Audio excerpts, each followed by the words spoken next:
Ya pemirsa, Presiden Prabowo Subianto menegaskan perlunya koreksi terhadap sejumlah regulasi ketenagakerjaan yang dinilai belum berpihak pada buruh. Untuk itu, pemerintah akan membentuk Dewan Kesejahteraan Buruh Nasional sebagai badan penasihat strategis yang bertugas memberi masukan langsung kepada Presiden terkait dengan perlindungan pekerja. Salah satunya untuk mencari cara untuk menghapus outsourcing. Lantas bagaimana tanggapan dari para pengusaha? Dan untuk membahasnya, pemirsa, kami sudah terhubung dengan Wakil Ketua Umum Kadin sekaligus sebagai anggota Dewan Pengupahan Nasional, sudah ada Pak Sarban Simanjorang. Selamat siang, Pak Sarban.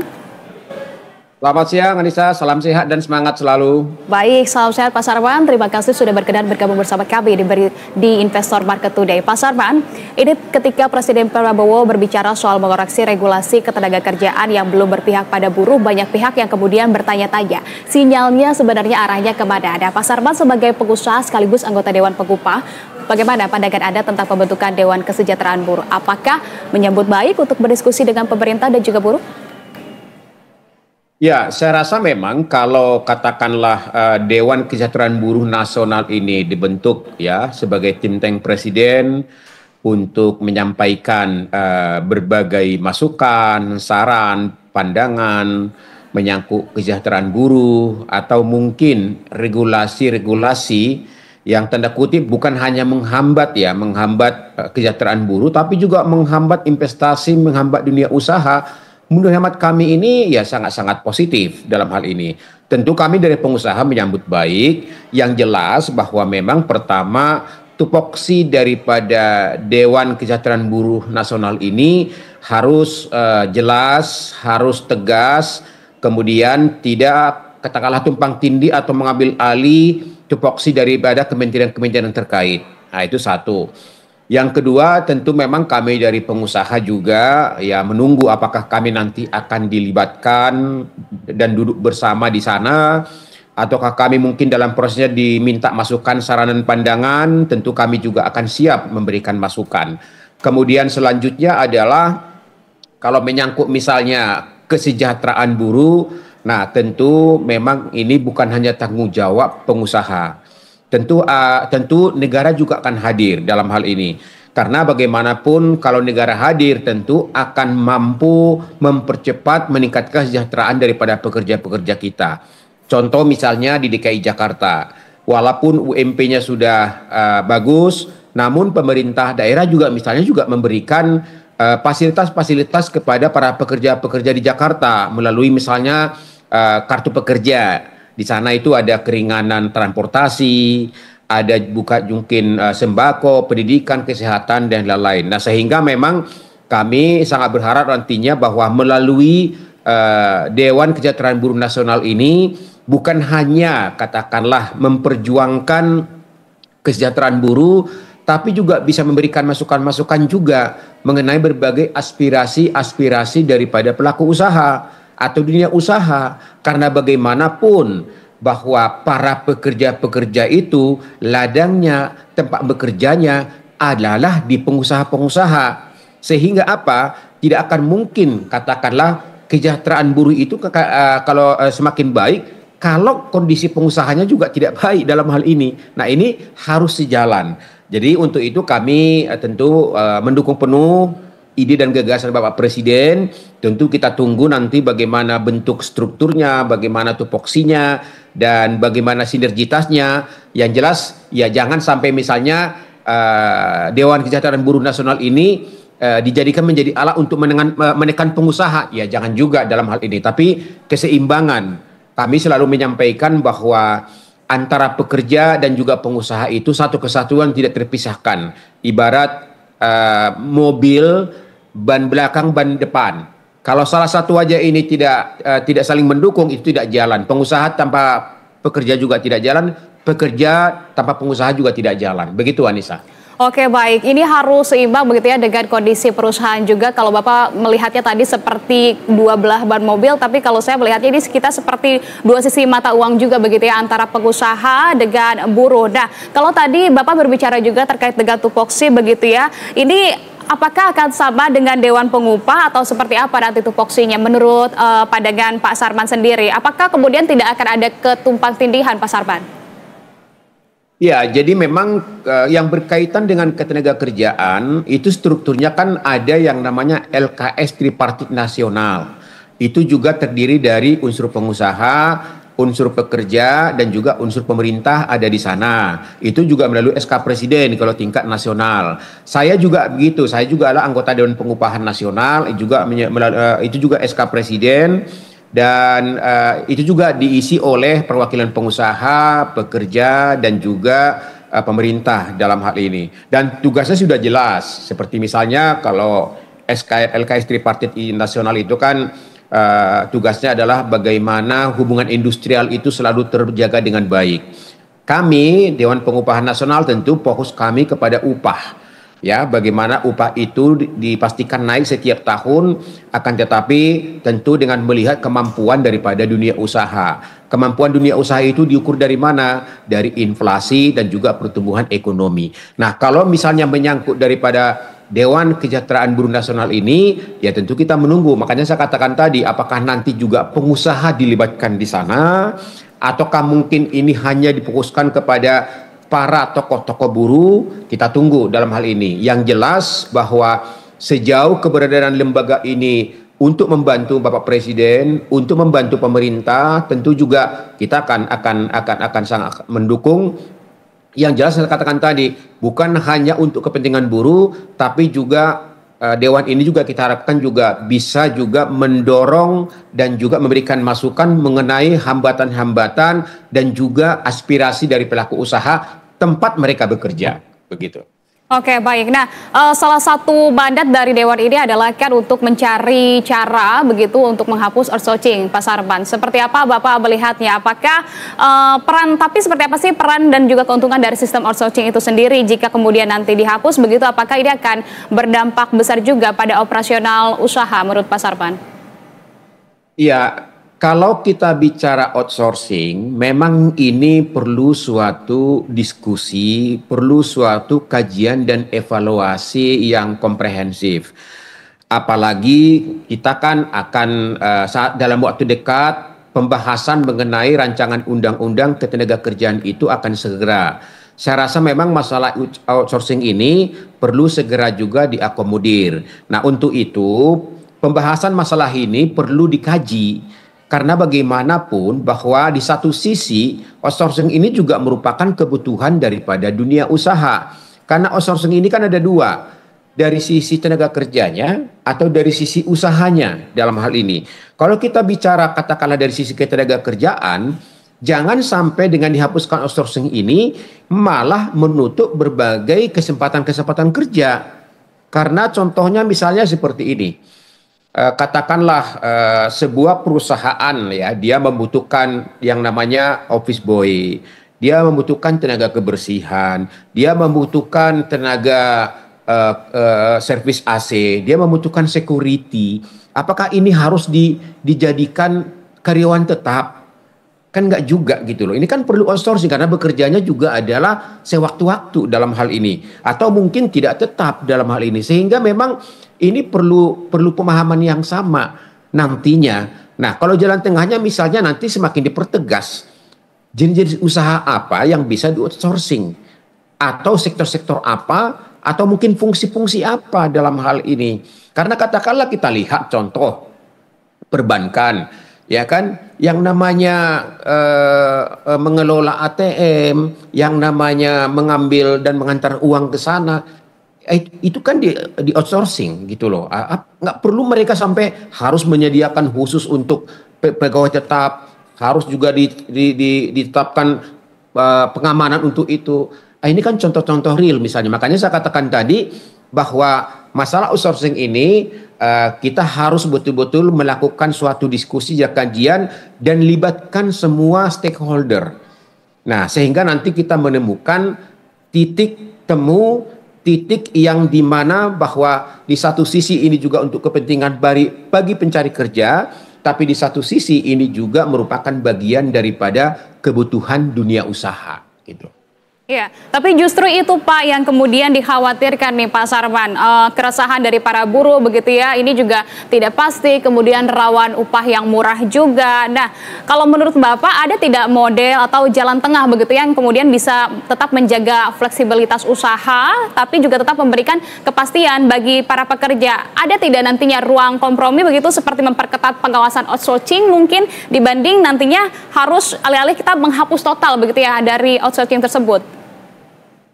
Ya, kalau mamanya dihapus total, saya rasa juga nanti akan mempersempit kesempatan kerja dalam hal ini. Nah, cuman memang saya setuju, nanti kita lihat regulasinya, aturannya yang akan diperketat supaya ada kepastian. Contoh misalnya, apakah mungkin bahwa tenaga outsourcing ini juga harus ada standar upahnya minimal sekian misalnya, bahwa untuk katakanlah tidak boleh di sewaktu-waktu diputus kontrak misalnya. Jadi saya rasa nanti ini menjadi momentum kita juga karena kan saya katakan tadi kita akan segera membahas rancangan undang-undang ketenagakerjaan sesuai dengan amanat keputusan MK. Nah, tentu masalah outsourcing ini juga akan salah satu masuk mungkin yang pembahasan yang sangat-sangat penting. Masalah upah misalnya. Jadi menurut kami nantinya adalah bagaimana dalam rancangan undang-undang nanti itu dipertegas sehingga kekhawatiran teman-teman pekerja atau buruh ini mengenai buruh outsourcing ini itu dapat jaminan dari aturan dan kebijakan yang kita rumuskan. Ya, misalnya jaminan bahwa tidak boleh misalnya mereka itu digaji di bawah standar contoh misalnya, atau mungkin digaji sesuai dengan kemampuan, sesuai dengan keahliannya, sesuai dengan latar pendidikannya. Ya, kemudian juga tidak sembarangan untuk di PHK. Ya, ini saya rasa kembali nanti kepada regulasinya sehingga kita harapkan kekhawatiran itu bisa terjawab melalui undang-undang ketenagakerjaan yang baru nantinya. Gitu. Oke, baik. Lantas bagaimana kemudian catatan dan juga harapan dan terkait dengan pembentukan Dewan Kesejahteraan Buruh dari Dewan Pengupahan nanti seperti apa? Kita akan bahas usai jeda terlebih dahulu, Pak Sarman. Ya, pemirsa, Anda kembali menyaksikan Investor Market Today. Pemirsa, kita lanjutkan dialog bersama dengan Pak Sarman Simanjorang selaku Ketum Kadin dan juga anggota Dewan Pengupahan Nasional. Pak Sarman masih tergabung bersama kami? Baik, Pak Sarman, dunia usaha pastikan ingin win-win solution begitu ya. Kalau Anda boleh usul kemudian kebijakan apa yang harus dilahirkan oleh Dewan ini agar kemudian buruh tetap sejahtera dan juga bisnis usaha ini tetap kompetitif. Apakah ini harus dikaitkan juga dengan produktivitas dan juga skill begitu misalnya? Ya, jadi memang Pak Presiden juga sudah menjanjikan bahwa dalam 2 minggu ke depan itu akan ada pertemuan antara 150 tokoh buruh dan juga dengan 150 pengusaha. Nah, di Istana Bogor rencananya. Nah, tentu kita ini ingin menjadikan momentum itu untuk melakukan dialog, kemudian juga memberikan masukan-masukan, dan kita ingin agar berbagai isu-isu ketenagakerjaan, juga bagaimana juga apa yang menjadi aspirasi dunia usaha itu dapat diterima oleh pemerintah untuk dapat direspon dan dituangkan dalam sebuah kebijakan dalam hal ini. Itu satu. Tentu yang kedua, bahwa kesejahteraan pekerja, kesejahteraan buruh itu akan sebanding juga dengan tingkat produktivitas. Makanya dalam hal ini bahwa kami dari pengusaha sangat berharap supaya sumber daya manusia daripada pekerja-pekerja kita di Indonesia itu harus dari tahun ke tahun harus dinaikkan. Makanya kami ingin juga menyampaikan bahwa Hari Buruh itu harus dijadikan menjadi hari evaluasi dan juga hari untuk melakukan introspeksi. Sejauh mana tingkat produktivitas, sejauh mana daripada kualitas, kemudian sejauh mana tingkat daripada skill yang dimiliki oleh masing-masing pekerja kita untuk dievaluasi dan ditingkatkan, karena itu nantinya akan sejalan dengan produktivitas, sejalan dengan kesejahteraan, bahwa semakin baik produktivitas perusahaan maka otomatis juga akan semakin memperbaiki kesejahteraan daripada pekerja-pekerja dalam hal ini. Nah, untuk itu memang kita lihat faktanya bahwa sesuai dengan data dari ILO ya 2023 bahwa produktivitas tenaga kerja kita itu masih nomor 5 di ASEAN. ya masih katakanlah kita masih di bawah Singapura, Brunei, Malaysia dan Thailand. Nah, kita bandingkan misalnya Anissa, kalau di Indonesia setiap jam ya pekerja-pekerja kita itu menyumbang 14 US dollar terhadap PDB. Itu di Indonesia. Kita bandingkan dengan di Singapura, itu sudah 74 US dollar per jam. Di Brunei 49, di Malaysia 26, dan di Thailand itu 15. Ya, kita masih sedikit ya, di bawah kita ada Vietnam dan juga Filipina di angka 10 US dollar per jam. Kalau di dunia peringkat kita 111 ya tingkat produktivitas. Kemudian juga kalau Singapura itu urutan ke-10, Brunei 34, Malaysia 67. Nah, ini fakta. Artinya bahwa ini sesuatu yang harus kita benahi. Ini sesuatu yang harus kita seriusi. Dan menurut hemat saya, Dewan Kesejahteraan Buruh Nasional ini juga harus menyikapi sampai ke dengan seperti ini gitu loh. Jadi jangan hanya menuntut kesejahteraan buruh, tapi tidak dibarengi juga dengan perbaikan kualitas daripada produktivitas pekerja-pekerja kita. Itu harus sebanding. Semakin baik produktivitas, maka juga akan semakin baik kesejahteraan daripada pekerja-pekerja kita. Jadi kita lihat bahwa pemerintah sudah mengeluarkan namanya peraturan pemerintah nomor 1 tahun 2023 membentuk lembaga produktivitas nasional. Nah, ini mari kita jadikan lembaga ini untuk bersama-sama dengan pengusaha atau mungkin juga dengan seluruh serikat pekerja. Ayo kita tingkatkan skill, ayo kita tingkatkan kemampuan, ayo kita tingkatkan produktivitas para pekerja-pekerja kita, sehingga dengan produktivitas yang lebih baik, pengusaha juga akan cuan, ya, tentu juga itu juga nanti akan mempengaruhi tingkat kesejahteraan daripada pekerja kita ke depan. Begitu. Ya, oke, baik. Artinya kesejahteraan memang ini tidak bisa dilepaskan begitu ya dari produktivitas juga. Jangan sampai nanti justru malah kontraproduktif begitu ya terhadap penciptaan lapangan kerja. Nah, Pak Sarban, terkait kita berbicara sekarang soal skill juga dengan produktivitas begitu ya. Seringkali pengusaha kan bilang ini butuh tenaga kerja tapi yang siap kerja. Kalau di lapangan, apakah ada gap juga skill buruh Indonesia yang menjadi tantangan besar saat ini seperti data yang sudah Anda sampaikan. Tapi kita lihat daya saing Indonesia ini meningkat secara tahunan dan soal produktivitas, soal skill ini selalu menjadi sorotan juga dari tahun ke tahun setiap hari buruh begitu ya. Tapi kalau Anda melihatnya dari soal produktivitas dan juga skill dari tahun ke tahun, ini trennya seperti apa dan juga bagaimana perbedaannya antara produktivitas dan juga skill para buruh di perkotaan ataupun di wilayah-wilayah begitu ya, di daerah-daerah? Ya, jadi memang kalau kita lihat bahwa 90% tenaga kerja kita itu masih berpendidikan menengah ke bawah dalam hal ini. Ya, jadi artinya memang ini sangat-sangat perlu diberikan suatu pembekalan. Makanya seperti program vokasi itu menurut kami ini sangat-sangat penting dan itu harus didukung oleh pemerintah, pengusaha dan juga serikat buruh. Karena tujuan kita adalah kita harus memperbaiki terus-menerus tenaga kerja kita karena apa? Di depan mata kita perkembangan teknologi semakin masif. Ya, dari hari ke hari berubah.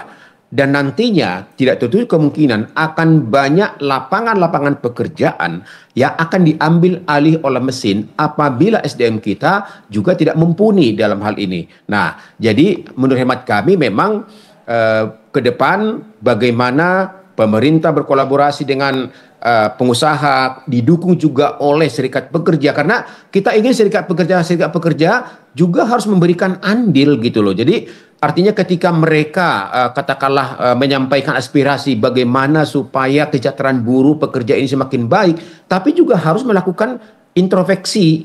Apakah pekerja-pekerja kita sudah sesuai dengan yang diharapkan oleh pelaku-pelaku usaha dalam hal ini? Apakah memang pekerja-pekerja kita ini sudah mampu mengerjakan apa yang menjadi harapan pelaku usaha.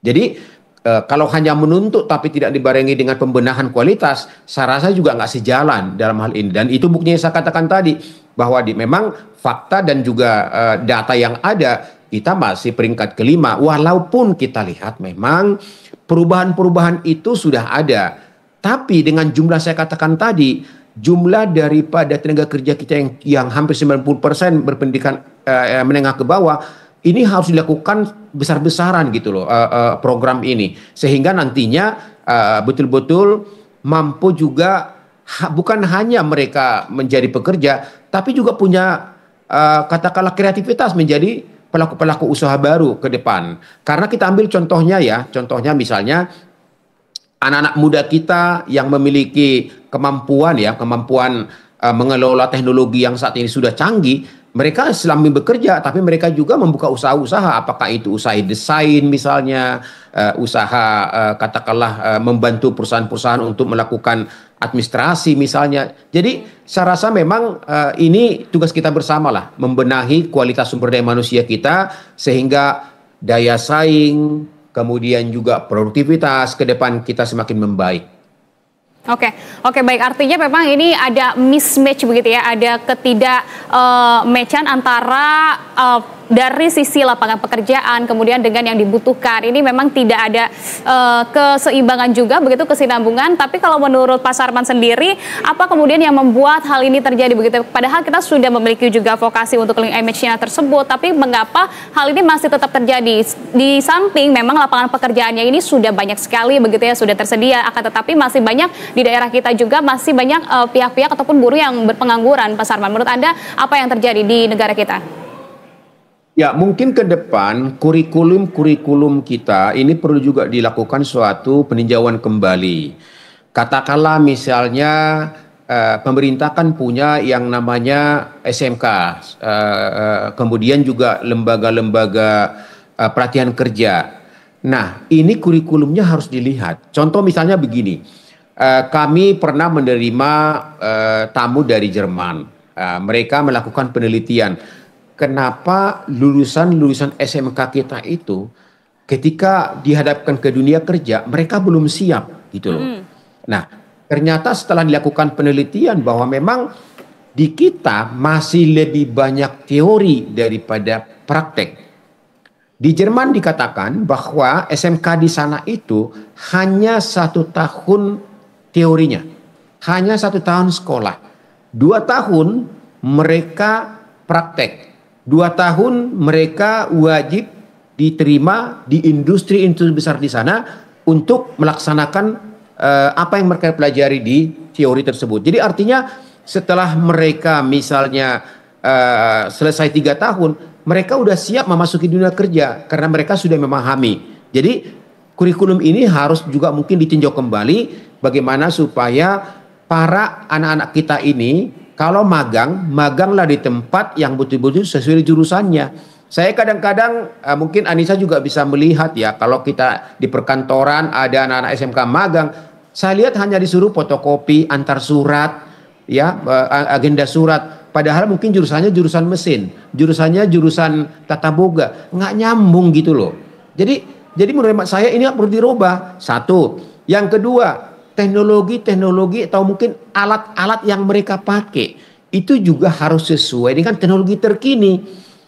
Dulu saya pernah juga melihat bagaimana lulusan salah satu lembaga latihan pekerja di bidang perhotelan ketika mereka melamar di hotel itu juga nggak diterima.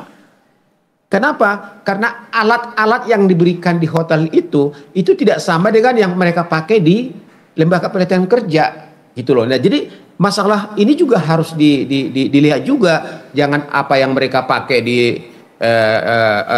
balai latihan kerja itu alatnya yang masih yang lama, sedangkan di dunia kerja sudah yang baru. Jadi artinya perlu dilakukan suatu evaluasi sehingga ke depan lulusan-lulusan SMK kita, lulusan-lulusan lembaga-lembaga pekerja kita itu adalah pekerja-pekerja yang sudah siap pakai, yang diterima di dunia usaha maupun di dunia industri. Gitu. Oke, baik. Nah, meski kesejahteraan buruh dan juga pekerja ini, Pak, penting juga bagi pemerintah begitu ya. Namun kita tidak bisa menutup mata bahwa persaingan usaha sekarang semakin ketat di tengah ketidakpastian global juga tentunya. Perebutan direct investment dengan Vietnam dan juga Kamboja ini masih ketat. Lantas bagaimana harapan Anda kepada pemerintah agar kemudian iklim usaha di Indonesia ini tetap kondusif dan juga prospektif begitu ya, kemudian Indonesia juga bisa keluar dari badai PHK, Pak Sarman? Ya, tentu memang kalau kita lihat bahwa investasi ini menjadi salah satu andalan kita. Karena apa? Karena kita lihat ekspor kita dengan kondisi geopolitik dan juga kondisi ekonomi global seperti ini belum bisa kita andalkan. Tapi investasi ini dengan katakanlah kelebihan kita miliki. Pertama dari sisi jumlah populasi, kita adalah nomor 5 terbesar di dunia. Kemudian juga dari sisi sumber daya alam, kita sangat mumpuni.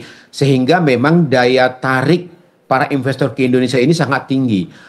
Akan tetapi kita harus cepat merespon berbagai isu-isu dan kendala-kendala yang mereka hadapi. Contoh misalnya masalah perizinan. Nah, ini harus betul-betul kita pastikan bahwa perizinan di daerah, perizinan di pusat itu sejalan.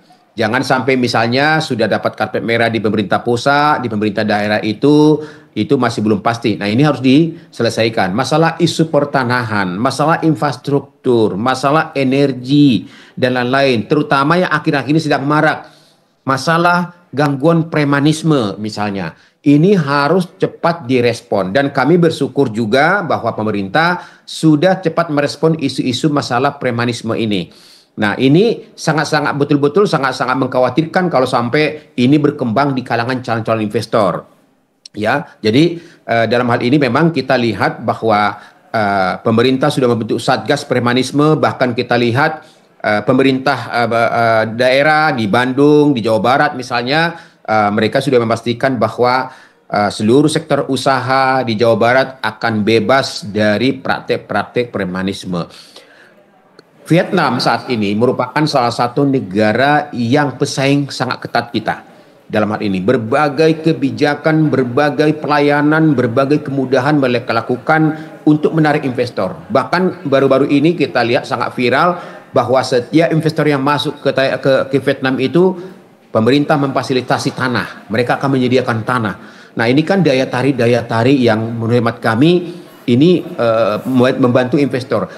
Artinya bahwa bagaimana kita bisa mengimbangi daya tarik dan juga katakanlah kepastian yang diberikan oleh Vietnam, kita juga bisa terapkan di Indonesia. Saya yakin bahwa para investor itu lebih yakin masuk ke Indonesia.